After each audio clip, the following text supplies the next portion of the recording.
మనుగడ కోటి అలలుగా పొంగు వరదల వేగాన పడిలేచు అలలకు తీపి కలలకు లేని అలసట నీకేలా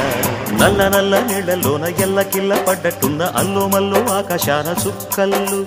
అమ్మాయంటి జాబిల్లమ్మ అబ్బాయంటి సూర్యుడమ్మ ఇంటి దీపాలవ్వాలంట దిక్కుళ్ళు